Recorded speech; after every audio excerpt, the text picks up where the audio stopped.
नमस्कार, आदाब, सत श्री अकाल। लाइव नेशन 7 में आपका स्वागत है। मैं शादाब मलिक। अगर अभी तक आप लोगों ने हमारे चैनल को सब्सक्राइब नहीं किया है तो ज़रूर सब्सक्राइब कर लें।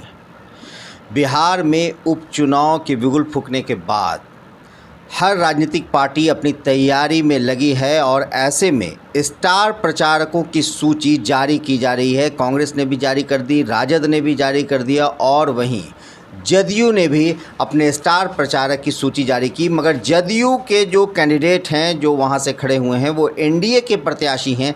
ऐसे में हम अभी मौजूद हैं राजद कार्यालय में और हम बात करेंगे एजाज साहब से कि एजाज साहब, आखिर क्या वजह है कि जो एनडीए के प्रत्याशी घोषित किए गए, भले ही जदयू के कोटे से वो टिकट मिला क्योंकि वो पहले भी था, लेकिन जो स्टार प्रचारक की लिस्ट जारी हुई है उसमें कोई भी भाजपा के नेता नहीं। देखिए, जदयू सिर्फ दिखावे का गठबंधन रखे हुए है। आपने देखा होगा पिछले चुनाव के बाद जब जनता दल यू ने समीक्षा बैठक की थी तो उसमें आलोचना किया था भारतीय जनता पार्टी का और कहा था कि भारतीय जनता पार्टी के कारण हमारी हार हुई है।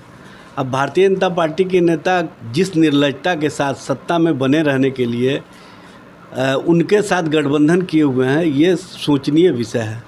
ये लोग बिहार के हित में गठबंधन नहीं किए हुए हैं, ये लोग अपने स्वार्थ में गठबंधन किए हुए हैं, सत्ता में किसी तरह से बने रहें इसके लिए गठबंधन किए हुए हैं।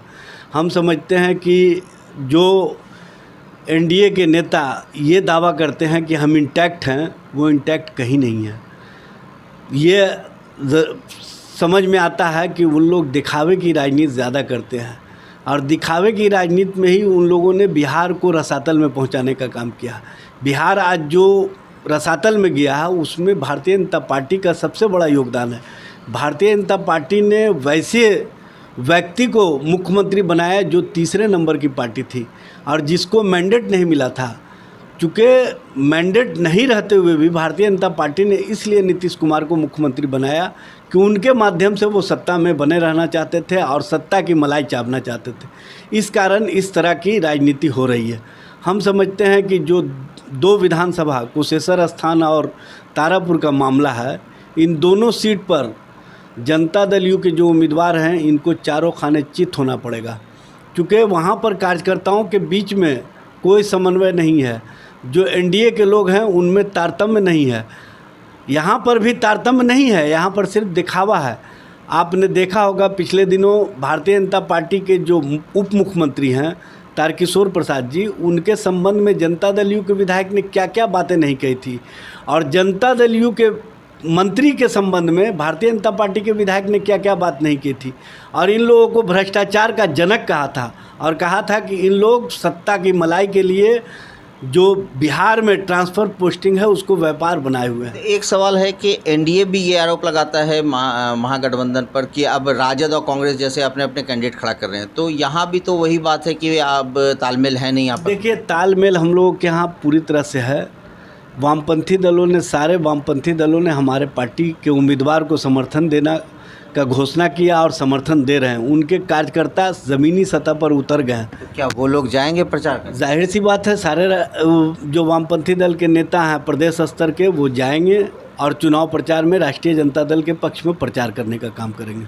और जो एनडीए है, एनडीए में हम हैं और मुकेश सहनी की पार्टी वीआईपी भी है, तो क्या लगता है कि आपस में जो जैसे मुख्यमंत्री नीतीश कुमार है, तो आपस में एनडीए के पूरा गठबंधन इस, जैसे भले ही एनडीए ने पूरे अपने एनडीए गठबंधन के साथ 2 उम्मीदवारों की घोषणा की, मगर क्या लगता है कि चुनाव प्रचार में सारे लोग जाएंगे और उनमें समन्वय बना रहेगा भाजपा के अलावा जो 2 पार्टी और हैं? देखिए, ये तो वो लोग बता सकते हैं, लेकिन मेरा ये मानना है कि इन लोगों में समन्वय नहीं है, इन लोगों में तारतम्य नहीं है, इन लोगों में एक दूसरे के प्रति जो नीचा दिखाने का भाव है वो स्पष्ट रूप से चुनाव प्रचार में सामने आ जाएगा और चुनाव प्रचार 15 तारीख से शुरू हो जाएगा।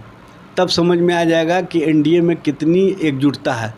दरअसल एनडीए में कोई एकजुटता नहीं है। एनडीए उसी तरह से है जैसे आप संतरा देखे हैं ना, जब तक वो छिलके के अंदर होता है लगता है कि इन लोगों में मतलब जो है ना तारतम्य एक है, लेकिन जैसे ही उसको छिलका निकाल दिया जाता है टुकड़े टुकड़े में बढ़ जाता है।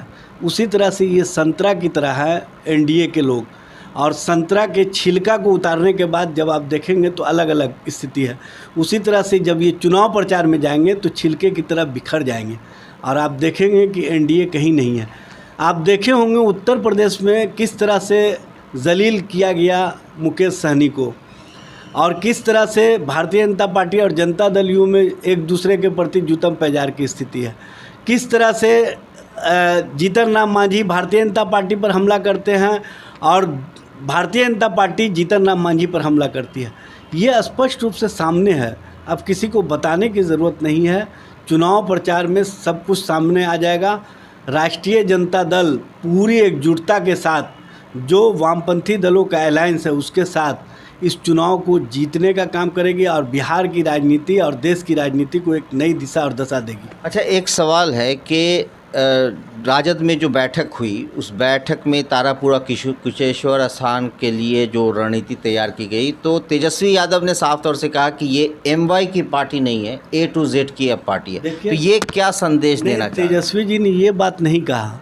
तेजस्वी जी ने कहा कि जो अवधारणा बना दी गई है राष्ट्रीय जनता दल के प्रति कि एमवाई है, एमवाई नहीं, हम लोग ए टू जेड की बात करते हैं, हम लोग सभी वर्गों को लेकर के चलते हैं। ये हमेशा होते रहा है, लेकिन चूँकि भारतीय जनता पार्टी और जनता दल यू इसी तरह की राजनीति पर विश्वास करती है कि किस तरह से किसी को छोटा दिखाया जाए, और इस तरह की राजनीति करने वाले लोग इस बार के चुनाव में फंस गए हैं।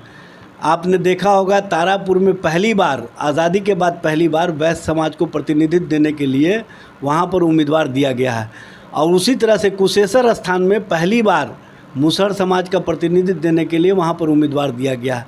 इससे समझ में आ जाता है तो परिसीमन में 2010 में आया ही, जो परिसीमन के बाद भी तो मतलब जो है ना दूसरी पार्टियाँ दे सकती थी, तो क्यों नहीं दी?